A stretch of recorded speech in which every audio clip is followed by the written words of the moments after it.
According to multiple different reports from multiple different outlets that have come out over the last few days, Donald Trump, or at least the people around Donald Trump, say that he's becoming a little gun-shy about issuing new endorsements because, well, let's face it, his track record isn't so great in the past few weeks. Charles Herbster up in Nebraska gets his butt kicked. Madison Callthorne loses his primary. Dr. Oz, who was the overall favorite, suddenly it's looking like he may not pull off a victory. Although, of course, we've got the recount that is automatically going to happen, so we're not going to know the real winner of that one for quite some time. But it really is the Oz thing that those closest to Trump, according to these multiple reports, say is kind of getting to him. He didn't think it was going to be this way, they said. He thought it was a slam dunk. He thought Oz was going to cruise to an easy victory and everybody would say, oh, look at Trump, the great kingmaker. And it didn't happen. And elsewhere, of course, he's lost races. You know, some not quite as popular, not as high profile as, you know, the Dr. Oz thing or the Madison Callthorne thing or the Herbster thing or tomorrow's loss that he's going to suffer with David Perdue, who's down by 32 points in the polls. So that's going to be a big one because Trump personally picked David Perdue to run against Brian Kemp. And so that's going to sting a lot. So Trump's having some trouble now. He's having a little bit of a crisis because he thinks, again, according to the people close to him, if I keep endorsing losers, then that's going to make me look bad, Trump thinks. I got news for you, hotshot. You already look bad. Because even some of the people that you've endorsed that have won, they're horrible human beings who believe horrible things that want to do horrible things if they win office. So that's not making you look any better. But here's what I love about one of these reports. Politico decided to do what I've done for so long and actually crunch the numbers. And they found that right now, in this year's primaries, Donald Trump has a 64% success rate. 64% of the time, the candidate Trump endorses wins the race in these primaries so far this year. Now, to be fair, that is a much higher success rate than Donald Trump has had in the past.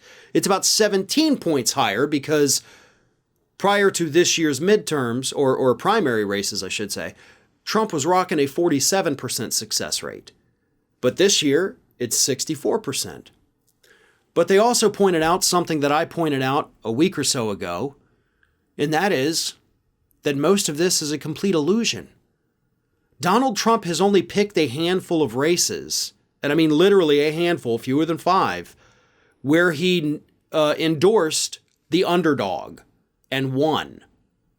He's endorsed plenty of underdogs, but most of them lose. So there's only been a handful. I think they actually pointed out to 3 races where he endorsed the underdog, his endorsement boosted the candidate, and they won. The rest of the time, he's endorsing people that are either already ahead because they're incumbents and pretty much aren't going to lose, or he's endorsing people that have no opponents at all. Like, you literally can't lose. The Politico actually described it as like going to a horse race and putting money on a horse, but it's the only horse in the race. Of course you're going to win. There's no possible way it could lose.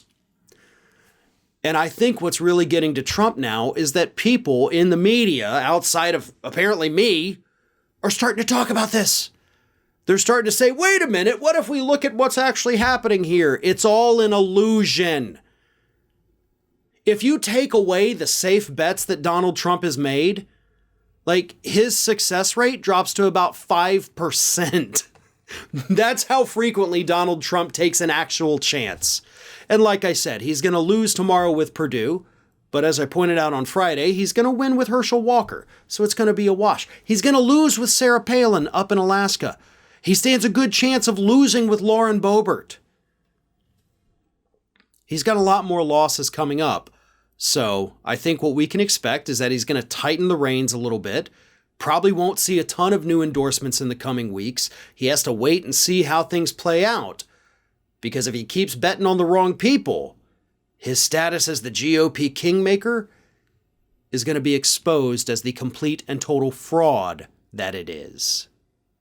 Hey everyone, this is Aspen. And did you know that for the low, low cost of $0 per day, you can subscribe to the Fair and Balanced YouTube channel? We also encourage you to like, comment, and share, but again, click that subscribe button and help Aspen not be so grumpy.